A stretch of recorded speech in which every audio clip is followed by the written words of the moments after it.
Kak. Bismillahirrahmanirrahim. Assalamualaikum warahmatullahi wabarakatuh. Waalaikumsalam warahmatullahi wabarakatuh. Alhamdulillahilladzi bi ni'matihi tatimmu shalihah. Asyhadu an la ilaha illallah wa asyhadu anna Muhammadan abduhu wa rasuluh. Yang kami hormati Kepala Sekolah SDN Cangkuang 6 Ibu Susanawati SPD, dan yang saya hormati dan banggakan rekan-rekan guru SDN Cangkuang 6. Segala puji bagi Allah atas perkenannya pada hari ini Jumat 27 Oktober 2023 kita bisa berkumpul di sekolah tercinta kita ini dalam rangka salah satu tugas dari rekan kita yaitu Ibu Uli Ajnihatin pada program guru penggerak angkatan 9. Bapak Ibu mohon izin, saya Wina Biasistika yang akan bertugas sebagai moderator pada kesempatan kali ini. Baiklah, kita langsung saja pada sesi pertama yaitu pembukaan yang akan kita buka dengan membaca basmalah bersama-sama. Bismillahirrahmanirrahim. Bapak Ibu, kita lanjut pada sesi kedua yaitu penyampaian tugas aksi nyata modul 1.4 program guru penggerak angkatan 9 yang akan disampaikan oleh Ibu Uli Ajnihatin. Kami persilahkan.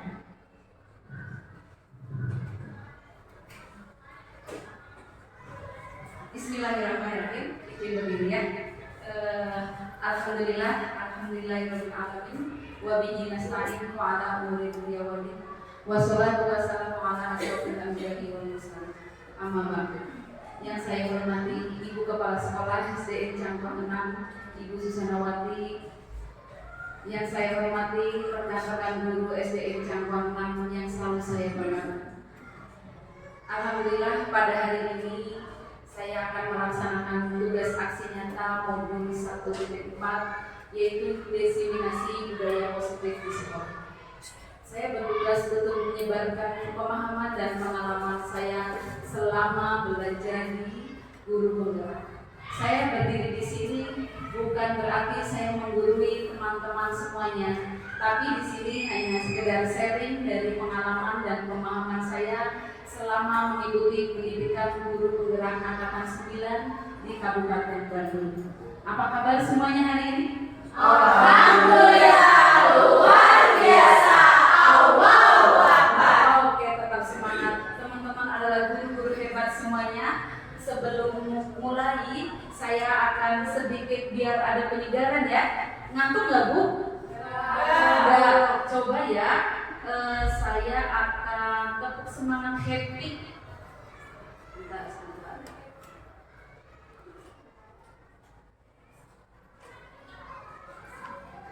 Coba latihan dulu ya.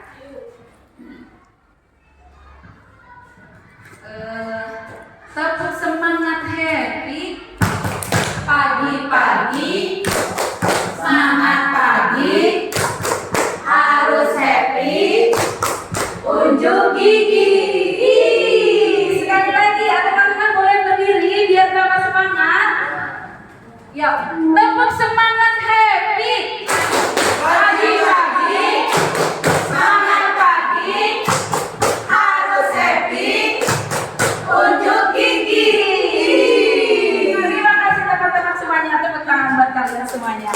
Oke, di sini nanti kalian boleh ke depan semuanya teman-teman. Kita mau ada tepuk.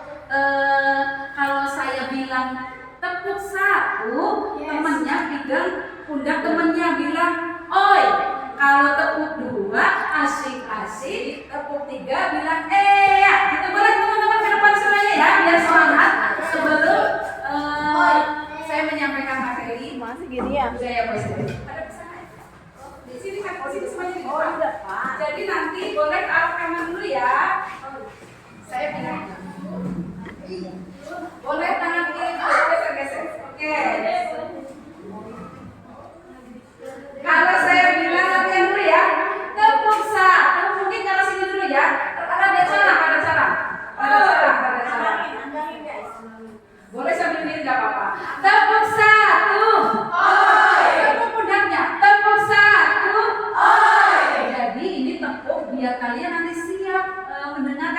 yang akan saya sampaikan. Ditepuk biar nggak ngantuk. Dibuka pikirannya, oke? Satu, tepuk satu. Jangan terlalu keras ya, bisa sakit. Tepuk dua. Tepuk tiga. Konsentrasi ya, nanti saya acak. Ulangi lagi, tepuk satu. Tepuk dua. Tepuk tiga. Konsentrasi, kalau satu oi, dua asik-asik, tiga ya. Tepuk tiga, dua, dua.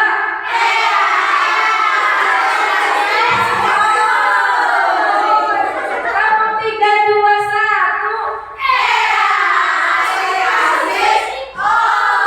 Sekarang kita ke sebelah sana. Tepuk satu, dua, tiga.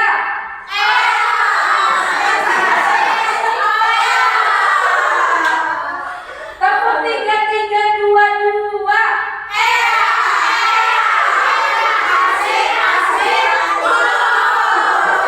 Oke, sekali lagi ya. Tepuk satu.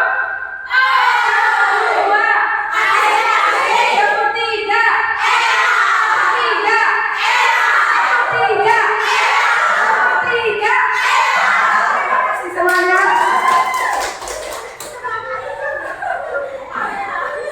Gimana teman-teman? Semangat? Mudah-mudahan nanti ini bisa dipraktekkan di kelas sebelum pembelajaran. Kita harus ice breaking atau di tengah-tengah pembelajaran. Jadi teman-teman ketika anak-anak sudah mulai jenuh atau bosan belajar, kita melakukan ice breaking seperti ini. Oke, saya minta waktu 5 menit. Teman-teman yang sebelah sini menuliskan jika. Pokoknya nulis apapun jika. Jika aku jadi presiden, jika aku guru penggerak, jika aku jadi PNS, boleh terserah bebas. Mau apa saja. Boleh dibagikan. Yang sebelah sini nulis maka. Boleh bebas. Maka ketika aku bisa jalan-jalan apa terserah. Yang sebelah sini jika, satu pertanyaan aja. Yang sebelah sini maka aku akan apa misalnya. Ini jika. Ya jika bebas. Jika aku jadi presiden, jika aku nanti punya anak 5 misalnya. Terus jika aku nanti punya rumah, jika aku nanti pergi haji, boleh. Kalau maka aku akan menjadi bahagia, terserah bebas. Ya. Satu aja boleh, mau 2 boleh. Kalau sebanyak-banyaknya nanti waktunya habis ya. Kalau sudah gimana? Kalau sudah, oke. Kalau sudah, silakan. Yang sudah ngacung. Bu Semi dengan Pak Ahmad maju. Bu Semi baca, nanti Pak Ahmad jawab. Coba. Bu Semi boleh baca. Ayo. Jika aku punya kontrakan 20 pintu, maka saya akan pergi umroh. Oke, terima kasih. Sekarang siapa lagi yang sudah? Bu Teni sama Bu Julia. Ayo. Berarti jika dulu ya, Bu Teni dulu ya, berarti ya. Coba nyambung ya jawabannya. jika aku menjadi ibu, maka aku ingin menjadi orang tua yang terbaik. Maka aku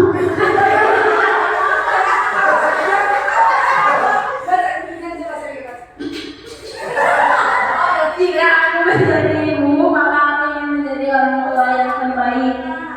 Maka aku akan kayak banyak. Amin. Siapa lagi yang sudah? Bu Ani sama Bu Magda.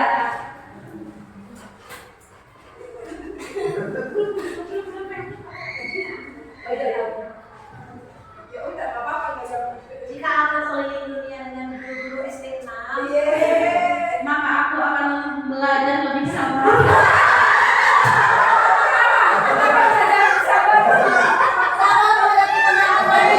Jangan di bawah itu, Pak. Harus di bawah itu. Sabar menghadapi teman-teman yang pikir-pikir jajan.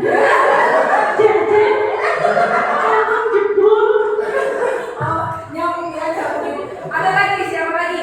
Ya Bu Eki sama sebelah sini nantinya. Bu Eki sama? Ya, nanti Bu Elga sama Bu Lulu. Kamu ini kepala sekolah, kamu. Jika aku naik haji bersama guru Cangkuang 6, maka aku akan bahagia. Siapa yang belum? Ya belum biasa.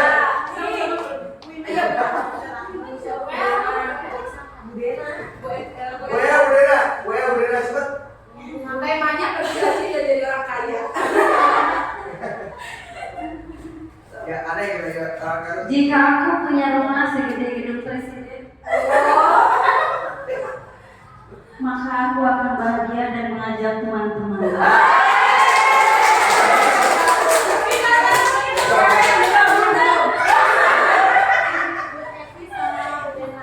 Bu Eti sama Bu Eti mau udah ya? Bu Vina mangkal, berarti makan dua-duanya. Oh ya udah nggak apa-apa. Terima kasih teman-teman. Ada yang nyambung, ada yang enggak ya tadi ya. Tapi jadi kegiatan yang mengasihkan. Jadi nanti bisa dipraktekkan juga di kelas. Teman-teman misalnya anak laki-laki bikin pertanyaan jika, anak perempuan jawaban maka. Kalau nyambung lucu, kalau nggak nyambung malah lebih lucu lagi. Oke, terima kasih. Training ini hanya sekedar untuk apa ya, menambah semangat. Oke, Bismillahirrahmanirrahim. Tugas dari calon guru penggerak angkatan 9 Kabupaten Bandung, saya mewakili SDN Cangkuang 6 akan melakukan aksi nyata modul 1.4 diseminasi budaya positif di sekolah.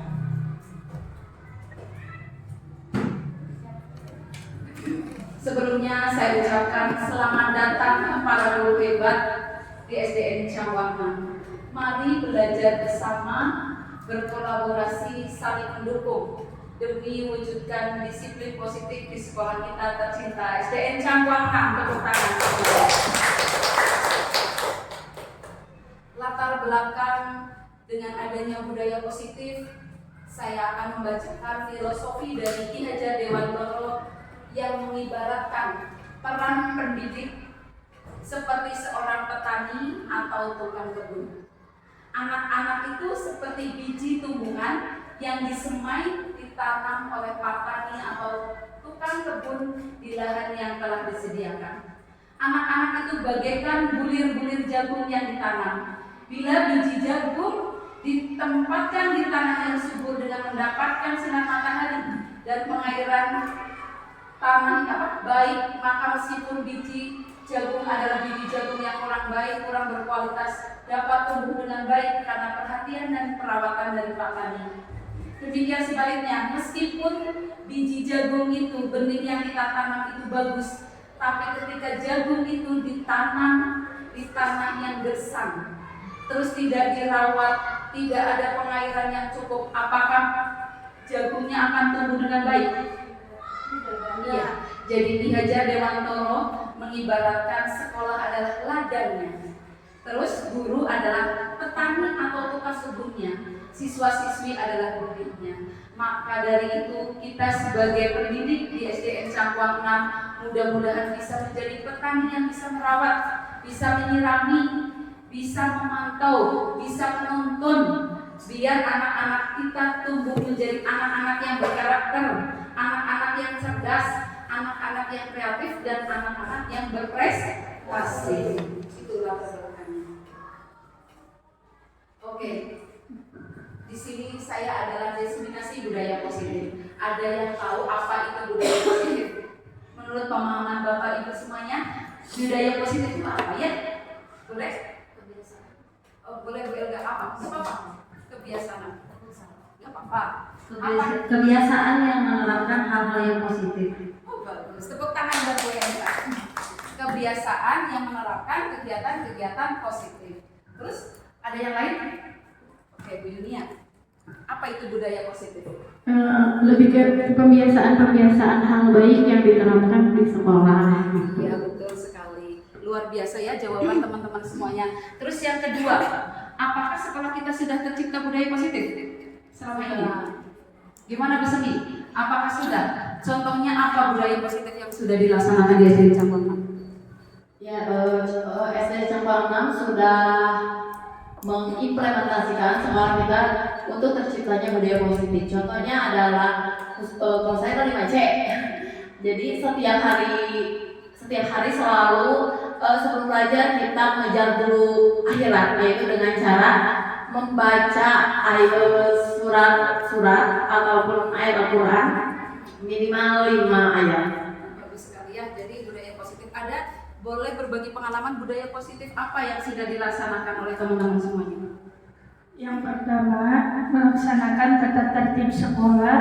Yang kedua, kejujuran ya.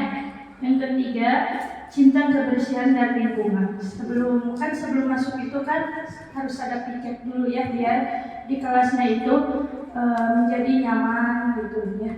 Seperti itu. Ya, betul sekali. Jadi budaya positif itu sudah dilaksanakan di SDN Campang 6. Contohnya tadi kita harus cinta kebersihan dengan melaksanakan jadwal piket. Ya, yang kedua tadi Bu Sumi berbagi pengalamannya di kelas sudah sebelum pembelajaran membaca ayat suci Al-Quran dulu. Bahkan teman-teman juga setiap hari Jumat sudah melaksanakan sholat duha. Ya, oke. Selanjutnya, nah, budaya positif itu apa?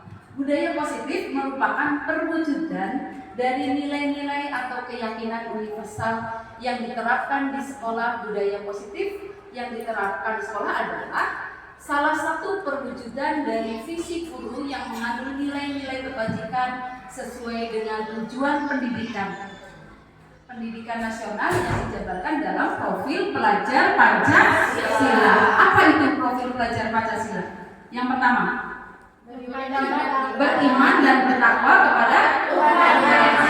Yang kedua, yang ketiga, gotong royong. Yang ketiga, oke. Terima kasih. Selanjutnya, ini adalah budaya positif adalah perwujudan dari nilai-nilai kebajikan yang tertera dalam profil pelajar Pancasila. Nah, konsep utama yang saya pelajari di guru penggerak modul budaya positif yang pertama adalah perubahan paradigma belajar. Yang kedua, disiplin positif. Yang ketiga, kebutuhan dasar manusia. Yang keempat, motivasi perilaku manusia. Yang keempat, posisi kontrol restitusi. Yang kelima, keyakinan kelas. Yang keenam adalah segitiga restitusi. Di berikutnya saya akan menerangkan konsep-konsep utama modul budaya positif yang saya pelajari di pendidikan guru penggerak. Pembelajaran dengan paradigma baru. Pembelajaran dengan paradigma baru dirancang berdasarkan prinsip pembelajaran yang terdiferensiasi sehingga setiap siswa belajar sesuai dengan kebutuhan dan tahap perkembangan untuk mewujudkan profil belajar Pancasila. Jadi di sini pembelajaran atau paradigma baru yaitu dengan menggunakan kurikulum merdeka, yaitu pendidikan yang berpihak kepada murid.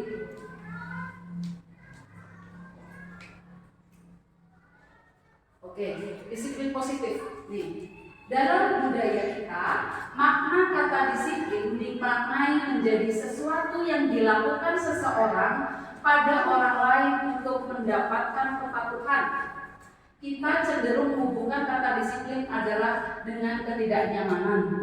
Jadi disiplin positif itu rata-rata biasanya tentang keteraturan, tata tertib, disiplin. Padahal disiplin positif itu adalah perwujudan dari nilai-nilai kebajikan.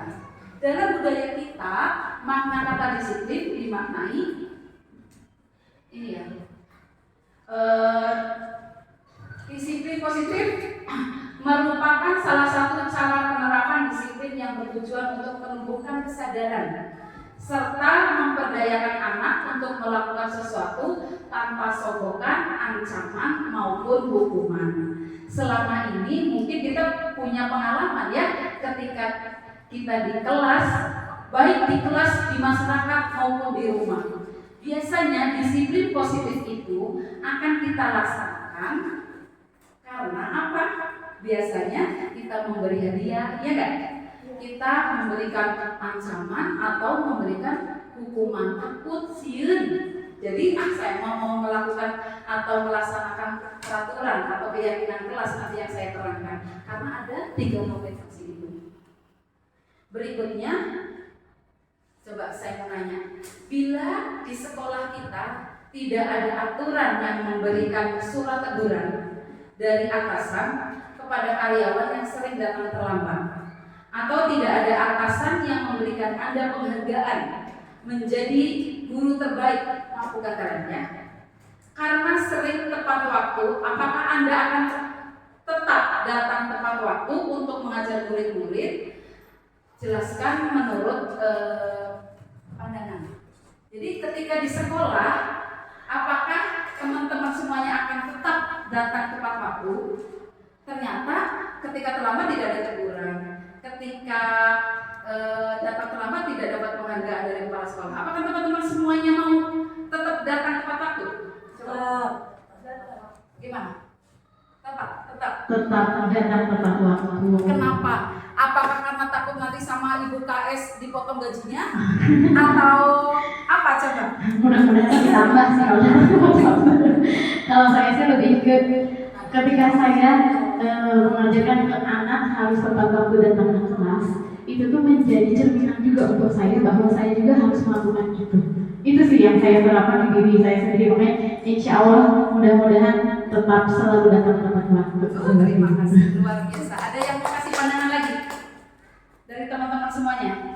Jika kepala sekolah tidak akan pernah memberikan penghargaan atau tidak ada teguran ketika kita terlambat, apakah kita akan tetap datang? Gimana teman-teman semuanya? Tetap ya, tetap datang tepat waktu. Kata Bu Yunia, ya memang ya saya sebagai guru harus menjadi teladan, ya, menjadi teladan agar kita datang tepat waktu atau menjadi contoh bagi murid-murid kita semuanya. Oke, nah ini 3 motivasi. Mungkin tadi yang disampaikan oleh Bu Yunia adalah menghargai diri sendiri, bertanggung jawab karena saya sebagai seorang pendidik yang harus memberikan teladan, bukan menghindari ketidaknyamanan atau hukuman. Mungkin dicarikan gitu ya, ini kemana baik gitu ya, kenapa, dari mana datang terlambat gitu, atau karena ingin mendapatkan imbalan atau pujian atau penghargaan. Coba dari hati nurani kita, apakah kita masih dari motivasi yang ke-1, ke-2, atau ke-3? Terkadang saya juga sendiri masih ada rasa itu enggak? Yang pertama seringnya ya, mungkin ketidaknyamanan dan malu gitu ya, malu nanti ketahuan saya datang terlambat gitu. Lebih ke mana yang masih kita rasakan saat ini? Apakah karena menghargai diri sendiri bahwa saya seorang guru menjadi seorang teladan, menjadi contoh siswanya, atau ketidaknyamanan atau hukuman, takut dipotong gajinya, takut diceraikan, takut ketahuan gitu ya, takut jol-jol ibu KS sudah di kelas gitu kan, langsung meluas gitu kita tiba-tiba. Mudah-mudahan kita sudah mempunyai 3 motivasi yang ketiga. Oke, selanjutnya. Nah, di sini ada perbedaan hukuman dan konsekuensi. Konsekuensi itu apa? Konsekuensi itu logis. Kalau hukuman itu tidak logis. Contohnya gini, kalau anak terlambat, kita jor-jor marah gitu ya, kan itu nggak bisa diterima sama anak, nggak logis. Kamu kemana wae? Udah jam 8 baru datang. Kamu lari di lapangan selama 3 kali. Itu termasuk apa? Tapi kalau misalnya si A menjatuhkan gelas temannya terus tumpah di meja, kamu elap ya mejanya karena kamu sudah menumpahkan gelas temannya, itu apa? Bisa diterima oleh anak-anak atau siswa-siswa kita? Bisa. Nah itu bedanya hukuman dan konsekuensi. Yang kedua adalah konsep utama dari budaya positif adalah kebutuhan dasar manusia. Jadi kebutuhan dasar manusia oleh seorang siswa atau kita semuanya itu harus terpenuhi supaya budaya positif itu muncul pada diri kita atau siswa kita. Yang pertama, bertahan hidup. Yang kedua, kasih sayang dan rasa diterima. Yang ketiga, penguasaan. Yang keempat, kebebasan. Yang kelima adalah kesenangan. Nanti saya akan terangkan contoh-contoh bagaimana kebutuhan dasar manusia harus terpenuhi. Contohnya gini, Dimas umur 17 tahun belajar menyetir mobil. Dia bilang saya senang saya bisa menyetir mobil. Saya bangga mas saya bisa ngajak jalan-jalan teman-teman ke kota misalnya, ke tempat rekreasi. Kira-kira apa yang terpenuhi kebutuhan dasar Dimas ketika bilang, "Mas, saya senang bisa menyetir"? Kira-kira apa kebutuhan dasar manusia yang terpenuhi oleh Dimas? Kesenangan ya, kesenangan. Terus kalau bilang, "Bu, aku bangga bisa ngajak teman-temannya ke tempat rekreasi." Kebutuhan dasar apa yang terpenuhi? Kasih sayang dan rasa diterima itu Apa? Kasih sayang mungkin ya, karena teman-temannya juga ikut bahagia kan ya, diajak jalan-jalan dan dirinya juga ikut bahagia. Jadi ketika sebagai guru jangan menghukum, mencap siswa kita yang bermasalah, tapi kita berpihak kepada murid. Ketika 5 dasar kebutuhan manusia sudah terpenuhi, maka keyakinan untuk berbuat hal positif akan muncul dengan sendiri. Gali dulu apa yang menjadi masalah siswa. Jadi gini, ketika siswa kita bermasalah, kita itu gali dulu apa kebutuhan dasar yang belum terpenuhi. Bukan siswa kita saja, kita bisa terapkan di keluarga juga, di masyarakat juga.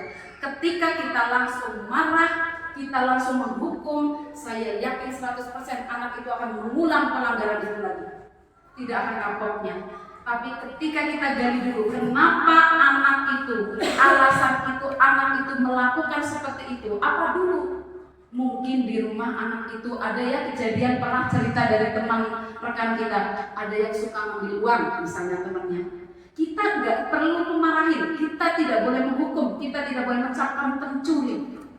Kamu nakal, ibu marah sama kamu, tapi bukan itu. Tapi kita gali apa yang terjadi, latar belakang kebutuhan dasar apa yang tidak terpenuhi oleh siswa kita. Apakah kita sudah melakukan itu? Anak kita merengek-rengek, teriak-teriak, kita karena sibuk kita langsung marah gitu ke anak itu. Apakah kita gali kebutuhan dasar apa anak yang dibutuhkan saat itu? Mungkin anak itu kurang diperhatikan, makanya dia suka cari perhatian.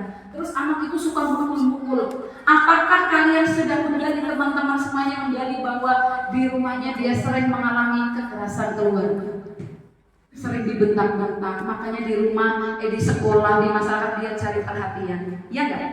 Ada anak yang suka caper ke gurunya, mungkin ada kebutuhan dasar itu. Makanya kita tidak boleh sekali-kali langsung menghukum atau memarahi siswa kita yang bermasalah. Tapi gali dulu kebutuhan dasar apa yang belum terpenuhi oleh siswa kita. Anak gelisah, kamu tim ngobrol wae, kenapa sih nggak konsentrasi? Saya pernah menanyakan itu, ternyata anaknya nggak sarapan di rumah. Oh, kamu nggak sarapan, makanya kita harus nanti ada penerapan segitiga restitusi. Bagaimana kita menghadapi anak yang bermasalah? Kamu kenapa nak? Kok gelisah belajarnya? Iya bu, kan biasanya anak itu, aku belum sarapan. Itu namanya memvalidasi perasaannya dulu, identitas masalahnya dulu apa. Oh iya, ibu juga kalau belum sarapan suka lapar. Silahkan beli dulu atau bekalnya makan dulu boleh, di depan kelas boleh atau di kelas boleh. Itu tidak boleh dilarang. Kalau anak-anak memang lapar tidak akan konsentrasi, berarti kita sudah memenuhi kebutuhan dasarnya adalah bertahan hidup. Bahwa anak itu perlu makan saat itu untuk konsentrasi belajar. Paham ya Bu ya? Kemudian yang berikutnya, motivasi perilaku manusia. Motivasi merupakan dorongan yang timbul pada diri seorang secara sadar atau tidak sadar untuk melakukan suatu tindakan dengan tujuan tertentu. Yang pertama, menghindari ketidaknyamanan atau hukuman. Jadi siswa kita itu, perilaku siswa kita itu melakukan disiplin positif menurut kata-kata kita, apakah karena menghindari ketidaknyamanan dan menghindari tidak dihukum oleh guru. Disiplin diri karena takut dihukum itu masih mempunyai motivasi ekstrinsik. Contohnya misalnya kita suruh mau ada supervisi, ya, tapi kita melakukan karena tidak teman-temannya ngerjain, aku jadi ngerjain, bukan begitu. Berarti kita masih mempunyai motivasi ekstrinsik. Jadi si anak, aku nggak mau terlambat, lagi guru suka marah di kelas. Itu belum ada kesadaran diri pada siswa. Yang kedua, mendapatkan imbalan atau penghargaan dari orang lain. Dan itu kurang tepat. Ketika si anak ulangan dapat 100, kita memberikan penghargaan. Boleh sekali-kali, kita memberikan itu sebagai penyemangat. Tapi kalau terlalu sering, itu anak akan tidak tumbuh motivasi dari dirinya, karena saya akan melakukan sesuatu hal baik, melakukan hal yang berprestasi itu adalah karena saya ingin dapat imbalan dari guru, karena saya ingin dapat penghargaan dari guru, dan saya tidak mau malu kepada teman-teman. Nah, yang ketiga, dapat penghargaan dari orang lain. Ini hampir sama aja. Murid melakukan disiplin diri karena sadar akan nilai kebajikan dirinya. Ini merupakan adalah motivasi intrinsik. Kayak tadi saya datang tepat waktu ke sekolah, itu berarti bukan karena takut dimarahin sama kepala sekolah atau malu sama teman atau orang tua, tapi karena kesadaran diri bahwa saya adalah seorang guru yang harus menjadi contoh atau teladan. Apakah kita sudah melakukan itu untuk siswa kita untuk menumbuhkan budaya positif yang menghadirkan kesadaran pada diri sendiri? Selanjutnya, konsep disiplin dengan identitas gagal. Yang selama ini mungkin teman-teman atau saya pribadi masih melakukan konsep disiplin yang membuat identitas diri anak itu gagal. Yang pertama, hukuman, menyakitkan ketika anak marah, apalagi dimarahin di depan teman-teman, itu akan menyakitkan. Kadang ada anak yang kejadian yang di masyarakat udah dimarahin langsung lewat mobil ayahnya. Itu kan karena sakit hati. Anaknya sakit hati, saya sudah dimarahin. Yang kedua, tidak nyaman. Anak itu tidak nyaman, apalagi dimarahin di depan orang lain. Harga dirinya akan turun gitu anak-anak itu. Terus memaksa, seakan-akan memaksa anak itu untuk mengerjakan PR gitu kalau dihukum tuh. Karena besok aku takut dihukum lagi sama bu guru. Akhirnya dia memaksa untuk mengerjakan PR. Terus yang berikutnya, menyembunyikan kesalahan. Akhirnya anak itu tidak akan jujur, ya enggak? Karena apa? Yaitu takut dihukum. Jadi melaksanakan tata tertib atau aturan di sekolah maupun di kelas karena takut dihukum. Itu yang tidak boleh. Yang berikutnya adalah murid menjadi rendah diri, malunya luar biasa. Walaupun anak SD tidak bisa mengungkapkan, tidak bisa mengungkapkan bahwa, tapi anak itu akan membekas tertanam di dalam otaknya bahwa saya sakit hati telah dimarahin. Mudah-mudahan kita semuanya dengan saya berbagi pengalaman ini, mudah-mudahan hal-hal yang seperti itu, apakah teman-teman masih ada yang menghukum mungkin berupa marah atau berdiri di depan, mungkin saja bisa dilakukan. Saya juga pernah melakukan itu. Karena apa? Saya belum belajar tentang itu. Mudah-mudahan ketika nanti saya sudah belajar, saya tidak akan melakukan lagi itu. Penghargaan itu ternyata tidak efektif ketika kita konsep disiplinnya itu dengan memberikan penghargaan, merusak hubungan ternyata, membuat iri temannya. Misalnya Bu Elga temannya anak ini dapat 100, Bu Elga ngasih coklat silver wheel. Apakah di hati teman-temannya ada rasa iri pengen dapat itu? Ada. Teman-teman masih ada yang melakukan yang penghargaan itu? Mungkin masih ya, dengan ngasih pensil atau apa. Boleh sekali-kali, tapi jangan menjadi kebiasaan. Mematikan kreativitas. Jadi paling itulah dia dapat hadiah, ya udah biarin kan, aku memang nggak bisa, nggak akan mungkin dapat hadiah dari bu guru. Itu akan mematikan kreativitas anak ketika kita akan melaksanakan konsep disiplin dengan memberikan penghargaan. Menghukum dengan sistem ranking. Teman-teman, kenapa di kurikulum merdeka kita boleh menggunakan ranking?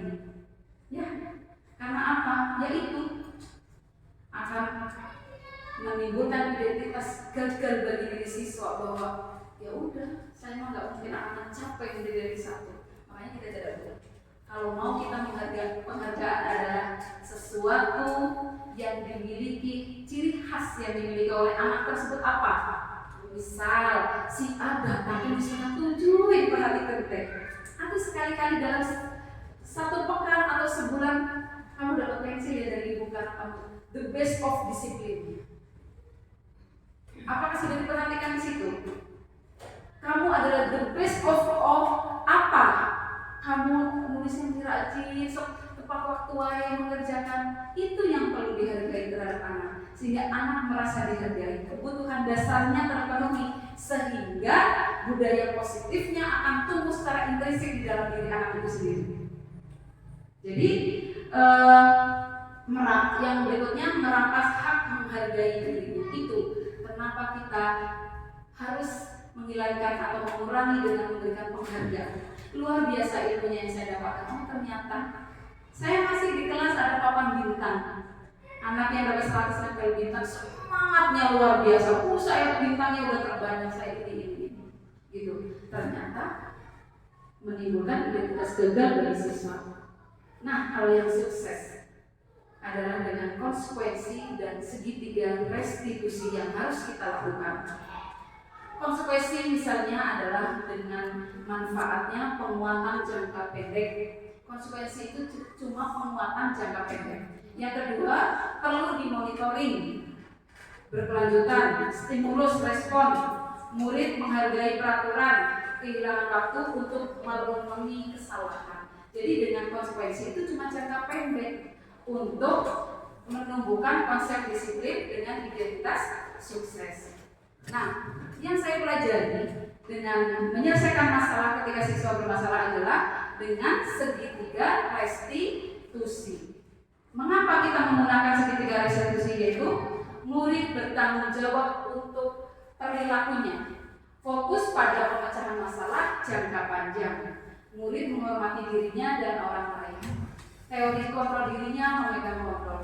Murid bersemangat memperbaiki kesalahannya. Jadi kalau di segitiga restitusi, pendekatan restitusi adalah proses menciptakan kondisi bagi murid untuk memperbaiki kesalahan mereka, sehingga mereka bisa kembali pada kelompok mereka dengan karakter yang lebih kuat. Biasanya kalau anak melakukan kesalahan sudah dimarahi, ketika mau bergabung lagi dengan temannya kira-kira gimana? Malu, aku udah berbuat salah, aku udah dimarahin. Ya nggak, seperti itu nggak perasaannya. Terus apa itu ciri-ciri restitusi? Bukan untuk menebus kesalahan, namun untuk belajar dari kesalahan. Yang kedua, memperbaiki hubungan antar teman dan guru, siswa dan guru, atau rekan sejawat kita. Yang ketiga, tawaran, bukan paksaan. Jadi bukan memaksa anak untuk disiplin, tapi adalah memberikan tawaran. Kita meng-coaching anak, diajak berdialog, bukan langsung jebret marah dengan mata berotot, marah, apalagi sampai apa ini bahasa Sundanya tuh? Melak cangkeng gitu. Tapi kalau dengan segitiga restitusi itu guru harus meng-coaching baik siswa ataupun putra-putri kita di rumah. Restitusi menuntut untuk melihat ke dalam diri. Restitusi mencari kebutuhan dasar yang mendasari tindakan. Restitusi ini adalah cara yang paling baik dilakukan oleh guru kepada siswa yang bermasalah. Restitusi fokus pada karakter bukan tindakan. Restitusi adalah fokus pada solusi. Berikutnya,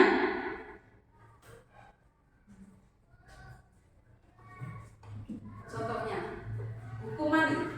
Teman-teman pernah melakukan hukuman apa? Contoh yang pernah dilakukan boleh di-share di sini. Hukuman, bukan konsekuensi. Contohnya apa? Gimana, Bu Elga? Ke depan menghafalkan perkalian dari 1 sampai 3. Ke depan Menghafalkan perkalian dari 1 sampai 3. Oke. Ada lagi? Bu Ani. Maju ke depan terus menyanyikan lagu wajib nasional. Apakah ini hukuman atau konsekuensi? Konsekuensi atau hukuman? Konsekuensi. Makanya nanti saya akan berlanjut ke keyakinan kelas. Apa itu hukuman atau konsekuensi atau restitusi? Konsekuensi itu guru untuk mengerjakan PR-nya saat istirahat atau dikerjakan sebanyak 3 kali lipat. Guru tegas dan siswa menghormati peraturan.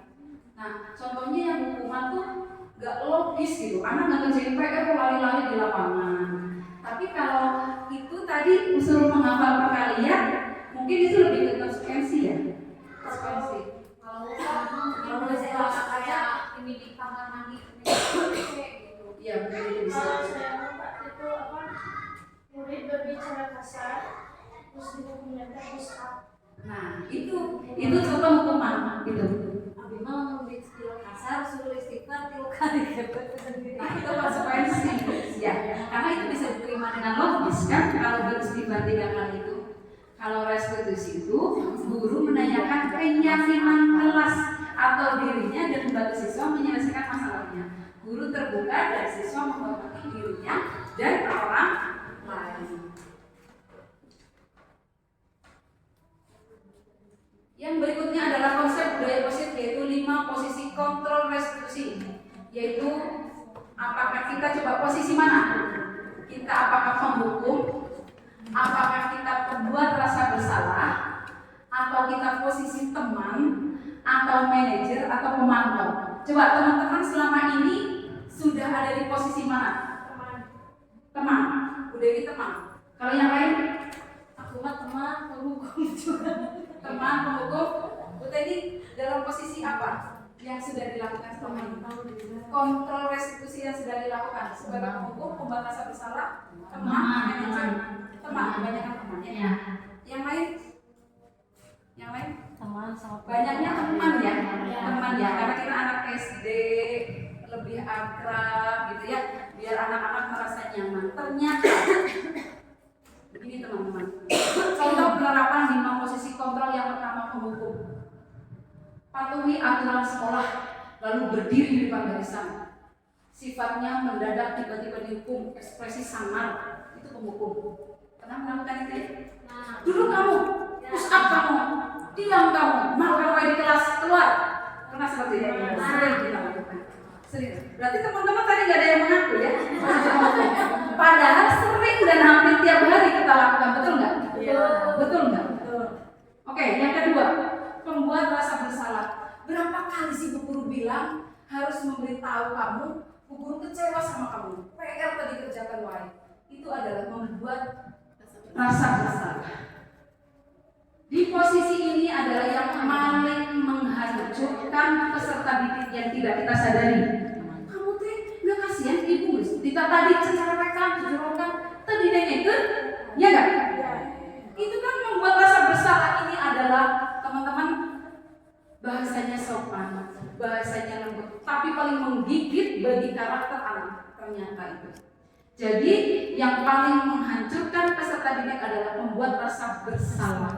Jadi anak-anak seakan-akan aku gak ada mampunya di depan ibu, aku gak ada apa-apanya di depan ibu, aku gak pernah dihargai apa yang sudah aku lakukan. Padahal aku cuma kesalahannya saat itu, hari itu aku gak ngerjain PR. Anak itu secara tidak langsung mati kreativitasnya dengan membuat rasa bersalah. Kita masih melakukan itu? Masih. Ya. Terus yang ketiga adalah teman. Tadi teman-teman banyak masih di posisi teman. Ayo tertib, buat Bu Guru bangga. Yuk kan kita sekarang gitu ya. Kali ini nggak apa-apa deh kamu salah, nanti depannya jangannya. Ternyata menyenangkan kalau kita menjadi seorang teman bagi siswa untuk usia yang remaja atau di SD gitu ya. Kita seakan-akan tuh menjadi mereka gitu. Mereka tuh akan nyaman dengan kita karena kita akan menjadi teman di posisi kontrolnya. Ternyata menyenangkan bagi si remaja atau dewasa, positif hubungan untuk peserta didik. Ada negatifnya juga.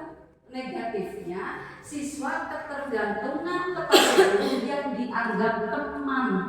Misalnya gini, kelas 6, ketika saya yang ngajar mereka senang. Wah, karena saya nyaman dengan Bu Uli, karena Bu Uli mengerti perasaan saya. Bu Uli akrab banget. Jadi dia akan menumbuhkan budaya positif, nilai-nilai kebajikan ketika bersama Bu Uli. Tapi ketika misalnya Bu Yunia, Bu Dewi masuk ke kelas saya, apakah mereka tetap melakukan itu? Dan bukan teman saya, bukan circle saya, dia akan melakukan hal-hal negatif. Itu kalau kita memposisikan sebagai teman. Boleh akrab, tapi kita harus memposisikan tempat kita adalah sebagai guru. Dia tidak terlalu akrab, tapi kita bisa memposisikannya seperti apa. Ada positifnya juga ketika anak-anak remaja, anak-anak dewasa akan nyaman, akan curhat ke teman gitu kan. Tapi kalau misalnya ada negatifnya, ketergantungan. Jadi dia akan berbuat baik sama wali kelasnya yang udah merasa dianggap teman. Kan anak-anak sekarang gitu, jangan ngomong bukan teman aku. Jadi dia udah akan berbuat seenaknya. Oke, yang keempat adalah pemantau. sudah melanggar apa peraturan dan konsekuensinya. Guru posisinya di tengah, tidak berpihak, tidak mendukung, tapi guru terlibat menjadi solusi. Itu pemantau. Ya, jadi yang terakhir adalah posisi tertinggi penerapan 5 posisi kontrol, yaitu manajer. Apakah kita sudah? Mungkin kita nanti belajar. Yang belum, atau mungkin teman-teman semuanya sudah memposisikan kita guru sebagai manajer. Apakah kamu tahu kesalahan kamu? Itu manajer. Ngajak berdialog, ngajak ngobrol, coaching. Gak usah petang-petang sambil marah, sambil belotot, apalagi sambil nyubit. Kira-kira bagaimana kamu akan memperbaiki kesalahan kamu? Posisi berkolaborasi, berdialog, kita tanya kebutuhan dasar apa yang belum terpenuhi oleh siswa ketika siswa itu melakukan kesalahan. Itu kita adalah udah posisi manajer. Bu, siswa aku mau masuk sekolah ke belang besok masuk, besoknya lagi enggak, besok masuk, besok lagi. Kita tidak memarahi, kenapa kamu kemarin enggak masuk, kemana main wainya? Makanya pelajaran ketinggalan teh, mata cilena bu, teh kamu datang masuk. Dan kamu mulai belajar, tapi kita ngajak dia. Kenapa sih kalau kamu belajar teh ngobrol aja? Aku bosan belajar sama ibu teh, udah tegang sama ibu teh, jadi aku teh ngantuk. Mungkin anak-anak ngomong gitu. Iya, kita bisa memvalidasi perasaannya. Kenapa ngantuk? Kenapa kamu ngantuk kalau belajar? Bu, saya semalam main HP sampai malam. Anak akan jujur ketika kita melakukan segitiga restitusi atau kita menempatkan guru sebagai manajer. Kita berdialog, di coaching, divalidasi perasaannya, dipenuhi kebutuhan dasarnya apa dulu. Itu kita mudah-mudahan bisa menjadi posisi di manajer.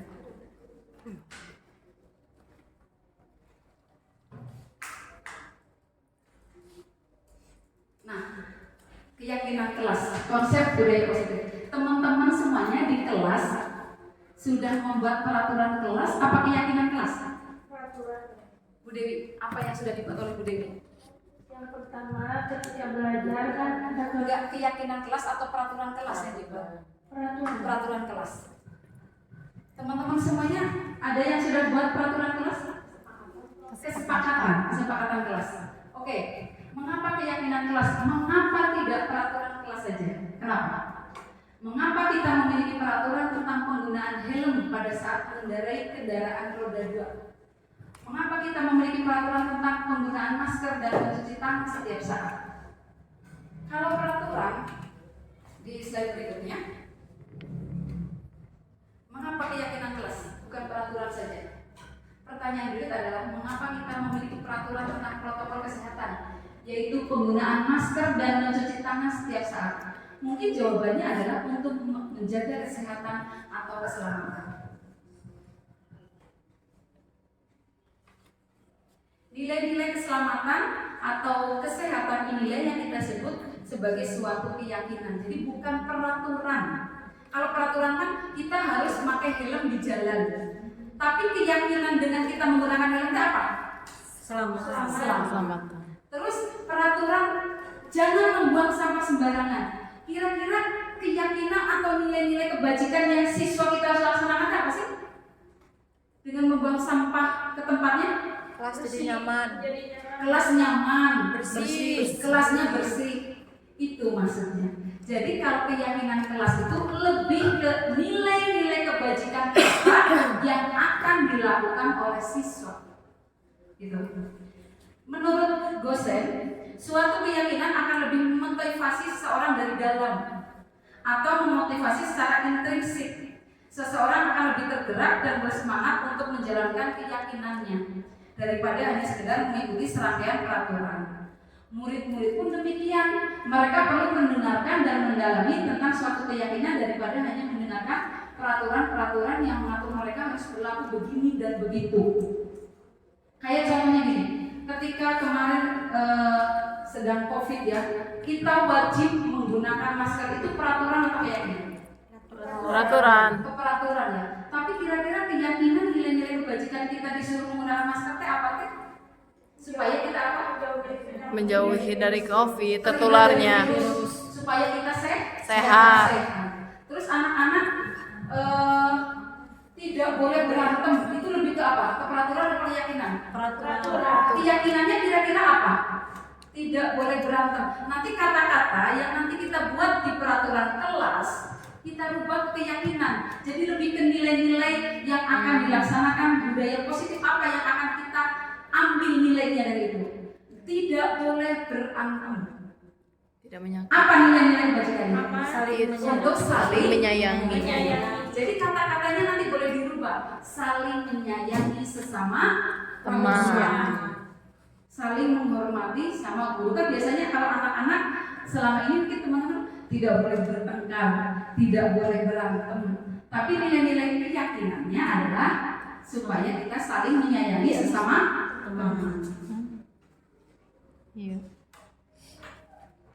Nah, ini contoh di kelas saya tugas juga kemarin dari guru penggerak bahwa di kelas 6 saya harus membuat keyakinan bersama siswa, membuat keyakinan kelas. Jadi teman-teman semuanya boleh di kelompok atau nanti boleh menuliskan apa kira-kira keyakinan kelas yang mereka inginkan. Jadi ketika ada siswa yang melanggar, kita tidak jor-jor ngasih hukuman, tapi nanti menanyakan keyakinan apa yang kamu sudah langgar. Tiba-tiba kamu nulis 10 lembar dan kamu kemarin nggak mengerjakan PR. Apakah sudah tercantum di keyakinan kelas yang kita buat? Makanya anak-anak nanti akan bingung kalau tidak ada keyakinan kelas yang sudah kita buat. Contohnya itu, ini ada kesepakatan kelas, datang tepat waktu, laksanakan piket sesuai jadwal. Mana yang sudah mengandung nilai-nilai keyakinan atau yang masih peraturan? Datang tepat waktu, nilai keyakinan apa yang ini?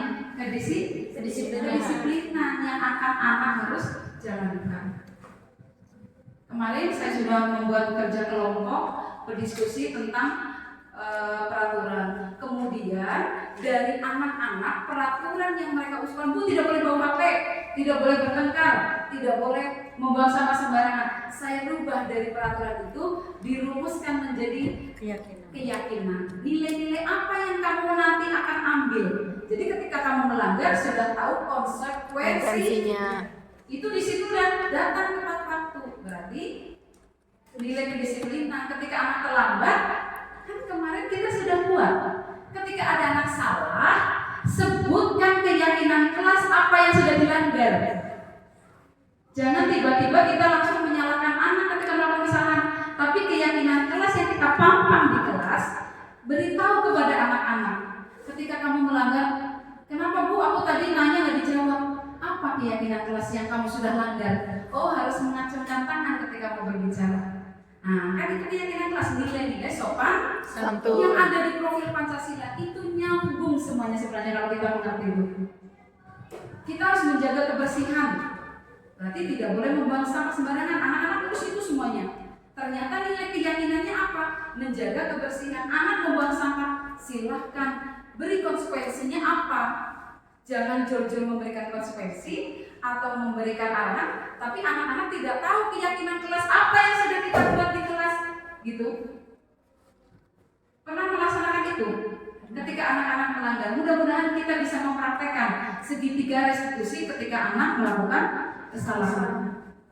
Ini contoh kemarin yang dibuat disiplin waktu, belajar dengan antusias, saling menjaga kebersihan dan keindahan, saling membantu dan kerjasama, menghargai guru atau teman yang sedang berbicara, selalu menerapkan 5S, senyum, sapa, salam, sopan, dan satu. Jadi lebih ke nilai-nilainya, bukan peraturan-peraturan yang dibuat ditempel aja, tapi anak tidak tahu apa sih fungsinya keyakinan kelas.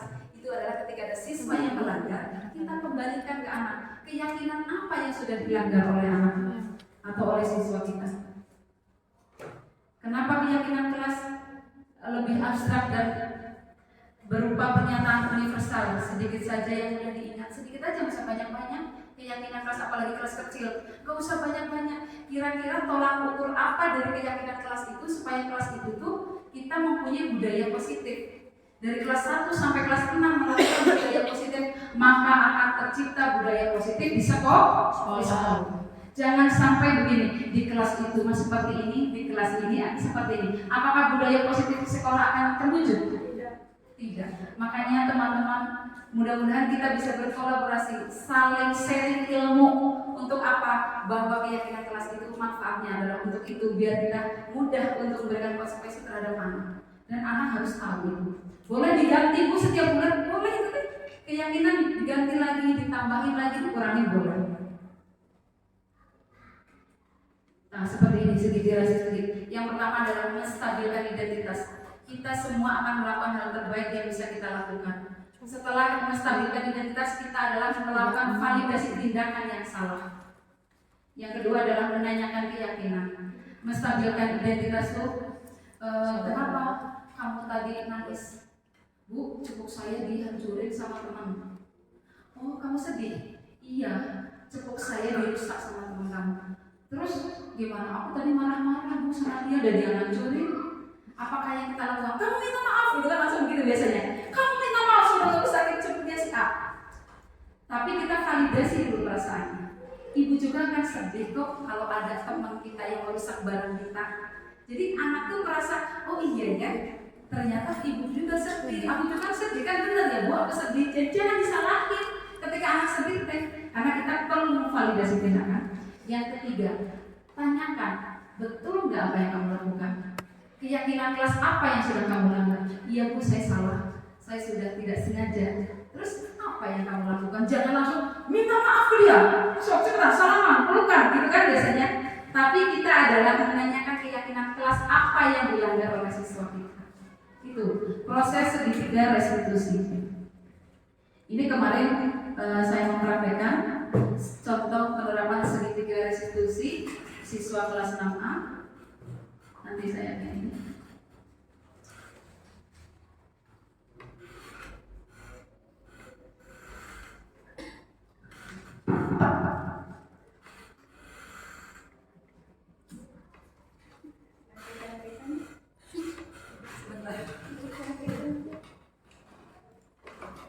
Nah, ini ada contoh guru melakukan segitiga restitusi.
Bagaimana cara kita melakukan segitiga restitusi kepada siswa kita?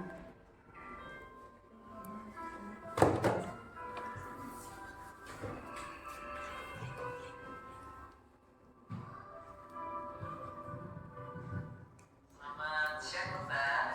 Siang, Pak. Luna sudah sholat zuhur? Sudah, Pak. Ya, alhamdulillah.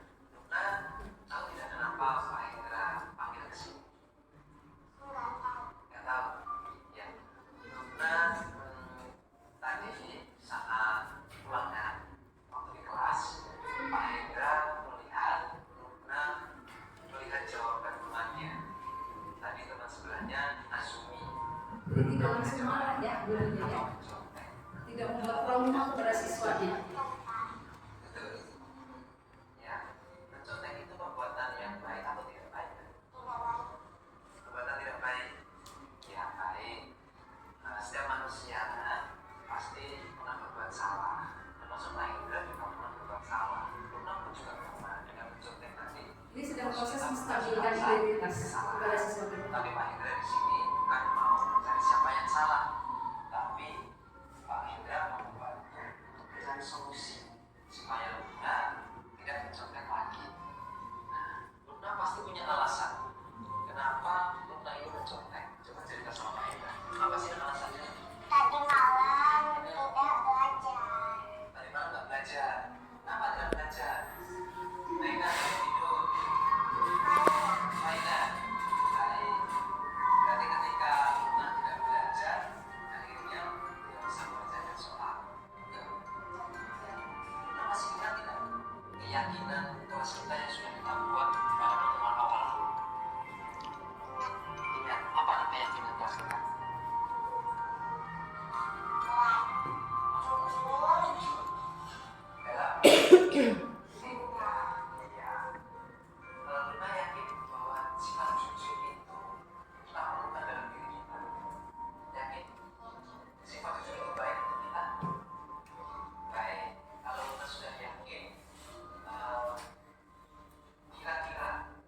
siswa kita. Contohnya yang tadi siswa mencontek. Kemarin saya praktek contoh temennya itu merusak cepuknya. Anak akan shock nggak ketika diajak ngobrol itu? Enggak. Anak akan trauma nggak dengan melakukan kesalahan? Enggak. Tapi anak akan menyadari dengan sendirinya bahwa yang dilakukan adalah sudah melanggar keyakinan kelas, dan hal itu tidak baik dilakukan. Dan anak tidak akan nanti nangis ke mamanya, "Ma, aku tadi dimarahin karena nyontek." Tapi anak akan lebih ke jangka panjangnya tuh mikir, "Oh iya, aku tuh harus belajar biar ulangannya nilainya baik." Jadi akan menumbuhkan budaya positif dari dalam diri. Oke, mungkin untuk penyampaian materi budaya positif di sekolah dalam hal ini mungkin cukup sekian. Saya akan membacakan kesimpulannya. Dalam penerapan program disiplin positif, hendaknya guru memiliki standar kepribadian yang profesional dan sosial yang baik, di mana guru mampu berefleksi pada posisi kontrolnya saat ini. Bagaimana perjalanan dirinya sebagai murid menjadi insan yang mandiri, merdeka, dan bertanggung jawab. Jadi semoga sesi belajar kita hari ini, sisa sharing, bukan berarti saya mampu, tapi saya menyampaikan apa yang sudah saya pelajari, membawa manfaat sehingga dapat mewujudkan pelajar berprofil Pancasila. Salam Merdeka Belajar. Mungkin itu saja yang saya sampaikan. Mudah-mudahan kita bisa menjadi memposisikan sebagai posisi kontrol manager, yaitu kontrol yang terbaik, bukan menjadi penghukum lagi. Oh, ternyata pemantau seperti ini dampaknya. Oh, sebagai pemantau seperti ini. Mungkin itu, mudah-mudahan bermanfaat. Salam guru bergerak. Mau tepuk semangat sekali lagi ya? Kayaknya ini pada ngangkat ya. Tepuk semangat, happy pagi-pagi, semangat pagi, unjuk gigi. Sekali lagi, kurang semangat. Boleh berdiri sekali lagi ya untuk mengakhiri acara desiminasi modul 1.4. Tepuk semangat, happy pagi-pagi, semangat pagi, unjuk gigi. Terima kasih teman-teman semuanya. Saya kembalikan ke moderator.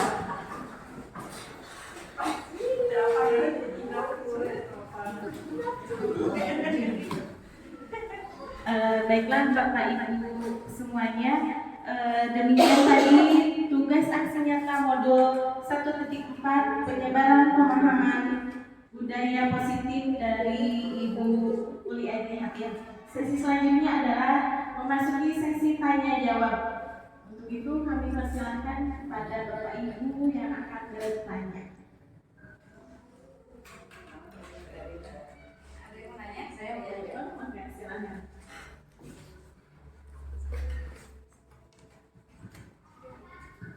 Kalau kan saya pernah memberi hukuman ke anak seperti kalau yang bilang kasar, kamu gambar sendiri 3 kali baca Astagfirullahaladzim. Nah itu peraturan yang hukuman yang saya berikan termasuk wajar apa tidak gitu?